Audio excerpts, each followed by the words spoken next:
This is Ernest Harton Jr. Marcus from the Jeffersons, and you're listening to TV Confidential. Well, all right. Ed Robertson along with Chuck Harter and our guest Elva Green. Elva is the author of The Jeffersons, a fresh look back at the long-running sitcom starring Isabel Sanford and Sherman Hemsley, though arguably the least topical of the shows produced and created by Norman Lear, insofar as it mostly focused on being funny week after week after week. The Jeffersons did address its share of serious and or topical issues over the course of its 11 seasons on CBS, including racism, attempted suicide, alcoholism, juvenile delinquency, sex change operations, and matters of faith. Notable guest stars on The Jeffersons included Sammy Davis Jr., Louis Gossett Jr., Garrett Morris, Gladys Knight, Willie Tyler and Lester, and Billy D. Williams, while the series also marked early appearances by such future TV stars as Gary Coleman and Ernest Thomas. Ernest Thomas, by the way, is one of the many people that Elva interviews in her book. The Jeffersons by Elva Green, available wherever books are sold through Bear Manor Media. You can also find it at Amazon.com, wherever books are sold online. You can follow Elva on Facebook, Instagram, Twitter, as well as her blog, PinInTheTush.com. One of my favorite parts of the book, Elva, is I call it Elva's Asides. Oh, good. Every now and then you break the fourth wall, so to speak, and it's like you're talking to the reader. It's like you're sitting next to the reader talking to them about this particular episode, and you let the reader know what you thought about this episode or that episode when you originally saw it in the 1970s, or if you rewatched it 40 years later when you were writing the book. So my question for you is, you mentioned this a little bit. You didn't always watch The Jeffersons when it was originally on, but you watched it when it was on. What attracted you to the show when it was originally on, and why do you think it still holds up today? What attracted me, first of all, was the fact that it was almost all black, because there were no shows like that, comedies. I had seen Flip Wilson. I don't remember the dates, but there had been black TV shows. Mm-hmm. But early on, and they didn't last. Flip Wilson was on. That's My Mama. Mm-hmm. But the fact that it was a black sitcom was the first reason I watched it, because it was black. Mm-hmm. And in those days, black was, I'm black and I'm proud, Mm-hmm. I was singing that song. James Brown song. That's right. That's right. Everybody was black. I was black. I had my afro and all of that good mm-hmm. stuff. Mm-hmm. So I had to fit in with the rest of the black folks in town. Mm-hmm. And then it was funny. The episodes were just funny. Sherman Hemsley was funny. Mm-hmm. Mike Evans was cute. Mm-hmm. So, the first guy, the first Lionel, he was cute. Mm-hmm. So he was good to look at. And they had good guests. Mm-hmm. I even saw one of the guests on the show I had seen at a comedy. I had gone to see him in a nightclub. I seen him in a nightclub, and there he was on The Jeffersons. And, it was just, they had good stories, and that's what you did. You watched The Jeffersons. I didn't necessarily go on there to see, what was going to happen today. I liked Florence. Yep. She was funny. Mm-hmm. She and George were good together. Mm-hmm. She always got to talk about him, and those two were funny together. It was just a good show. And I never considered the fact that, someday I might want to write about this. No, it was just, you watched it and you went to work the next day and you talked about it because it was funny. George Jefferson was funny. Zara Cully, she was funny. Ernest Harden Jr., when he came into the program, he was all right. So to speak. Yeah. I liked him. I liked his pizza hat. I guess I was basically into it just for the humor. Yeah. Yeah. That's all I really can say. I like the guests that they had. Mm-hmm. Some of them I didn't see at all until I wrote the book. Mm-hmm. Such as George's First Dollar. Mm-hmm. I never saw that. I watched that one last night. I don't remember seeing that one either until I read about it in your book. Yes. And I had to look him up, the man who did that, who was the voice of the First Dollar. Mm-hmm. A man named Peter Schrum. I had never heard of him before. And he's no longer with us. Yeah. But for some reason, I just liked his voice. Mm-hmm. And also where George makes a museum of himself. I had never seen that one. Yeah. And then I found out I recognized the voice of Peter Lawford. I mean, I probably would not have recognized his voice back in the 70s. Mm-hmm. I probably wasn't paying it that much attention at the time.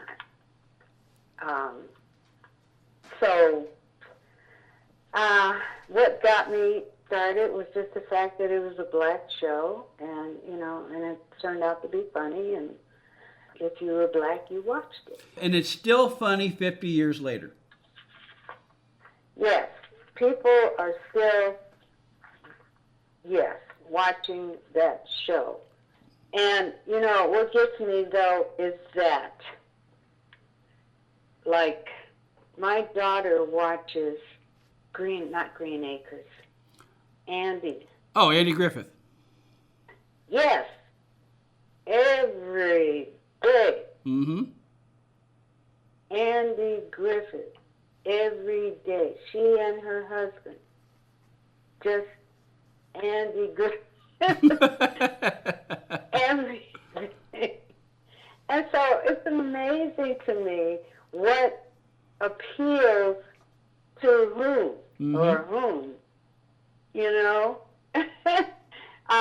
and she, of course, she likes the Jeffersons too, but she watches that other show. Yeah. Because it was good, I liked it, I watched it, I liked the funny character, the crazy guy, but how do you know or explain why people still want to watch the Jeffersons? Why, if you go online, do you find groups about the Jeffersons? Why is Marla Gibbs still so popular? Mm-hmm. She's still working. Yes, she is. It's amazing. Berlinda Tolbert, she was great. She's the nicest person. She's still, on Facebook. Mm-hmm.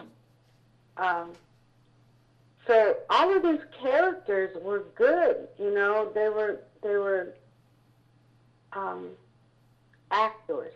And going back to how we started our conversation, which was Roxy Roker's concern that maybe they weren't real enough. Mm-hmm. I think that the fact that not only are you and I talking about a show that premiered 50 years ago, but is the subject of a really good book that you wrote that's now available through Bear Manor Media. The fact that there are so many groups on Facebook devoted to the Jeffersons, and that the show is available to watch one way or another today as we speak.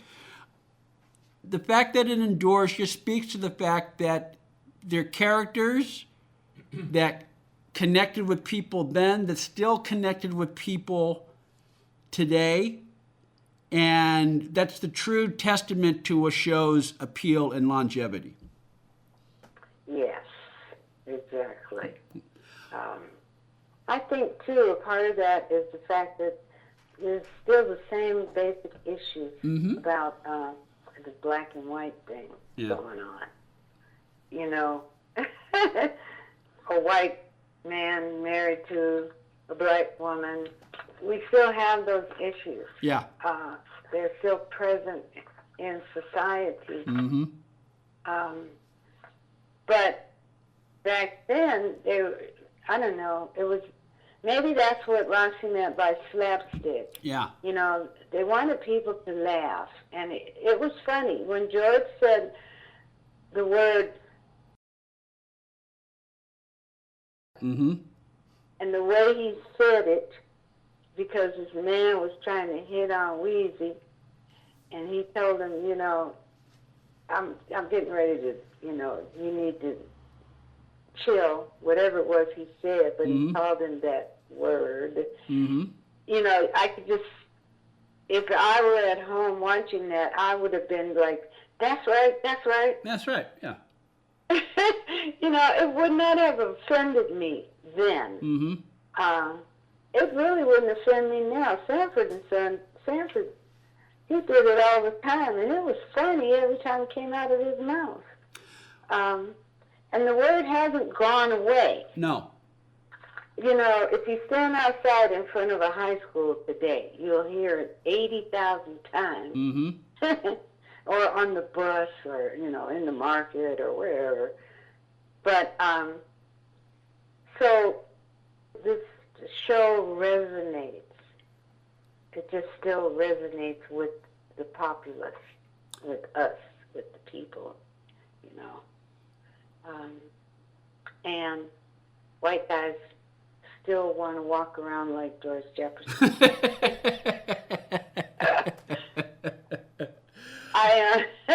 I went to a meeting out here in Granada Hills. And it was a Halloween meeting. And, you know, 3 white guys showed up like Huggy Bear. You know? Yeah. Which was what Tom Willis wanted George to show him how to be black. Yes, exactly. Yes. Yeah. So, you know, they still show up at Halloween with the tilted hat and the walk, and, you know, so George, George, Marla, Weezy, she made a big impression on most people. I think she didn't make that much of an impression on me at the time. But as in the episode, the Doorknobs Shine Like Diamonds, I loved her in that episode. And, you know, I didn't even know she had been in that movie with Spencer Tracy. Yeah, Guess Who's Coming to Dinner? Yeah. How I missed that? I know. Because I sure saw the movie. I remember that. Yeah. But she was an actress, an actor. These people were serious about their business, and they knew what they were doing, and Norman Lear knew that about them. Stay with us, folks. We'll be right back. This portion of TV Confidential is brought to us by our friends at Front Porch Realty, the community of realtors in the Northern Bay area of California that is committed to finding the solution that is best for their clients. Whether you're a first-time home buyer or looking to sell or lease your property in Northern California, call Karen Strain at 415-886-7411 or visit frontporchrealtygroup.com for more information on how they can help you. One more item. If you're starting a company, particularly one that is in an emerging market, you know that averting any sort of legal dispute is crucial to your business plan. Our friends at Tectonic Law offer an array of services that can help you avoid and preempt future litigation while also developing and protecting your intellectual property and intangible assets. Tectonic Law serves the needs of a host of emerging industries throughout California and beyond, including industrial designers, beverage makers, artists, farmers, retail stores, health practitioners, wellness experts, cosmetics manufacturers, nonprofit organizations, innovators in sustainable practices, and libraries. Go to tectoniclaw.com to learn more about how Tectonic Law can help your business thrive. tectoniclaw.com. Rock solid representation for groundbreaking industries. Hi, I'm Kerry Lester, and you are listening to TV Confidential. Boy, I'm glad my mother's not here to see this room. She would have probably made me clean it up.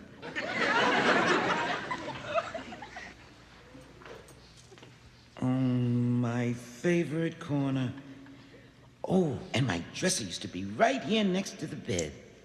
Whenever I woke up, I'd always have my toy dog, Ruru, to watch over me. Hey, I wonder whatever happened to Ruru. Oh, yeah. Maxine pulled his front paws off that time she tried to dance with him. Of course, Maxine always was hard-headed. I just wonder why she never seemed to get in any trouble. It was always me. Always me. What can you tell us about your book on good times, and when can we expect to see that?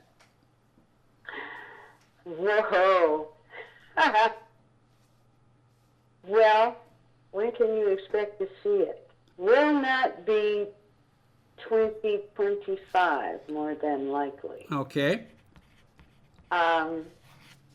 Because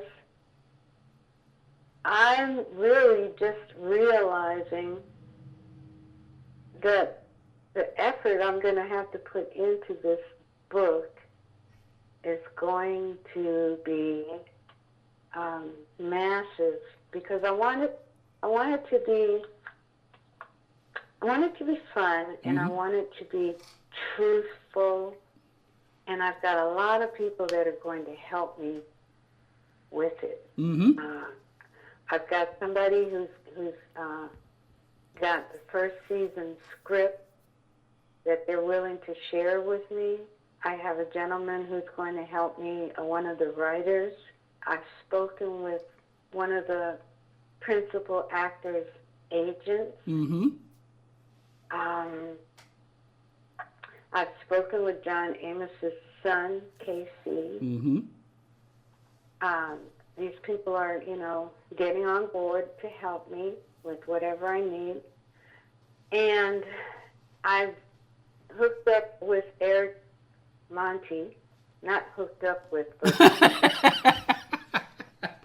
I know what you're saying. I know what you're saying. Okay, he's on Instagram. Okay. Because I want to give him his props, even though, there was controversy. But there was controversy with John Amos also. And I understand John Amos as a black man. So I want to go into that a bit deeper in the book. I just want this to be a good, well-researched book, and the research is what's going to take the time. You're speaking to the converted. I understand exactly what you're talking about. Okay, so, all right. Well, in the meantime, I'm going to get a copy of the book on your dad. Oh, good. I'm going to read that book, and then I'm going to invite you back on my program to talk about your book on your dad. Good. That's my first love. My Eddie Green book, and this is the book I just wanted to write one book for my grandson. one inspirational book, and that was it. Mm-hmm. And that was what it published in 2016. And boy, I'm actually getting royalties for this book. That's good. It's great. It's, it's great. Yeah. Pricelessly. Absolutely. Absolutely. And you are living embodiment, Elva, that everyone is entitled to a third act in life, and it's never too late to reinvent yourself. Hey. And that's what you've done. Yep. One of my nieces told me that.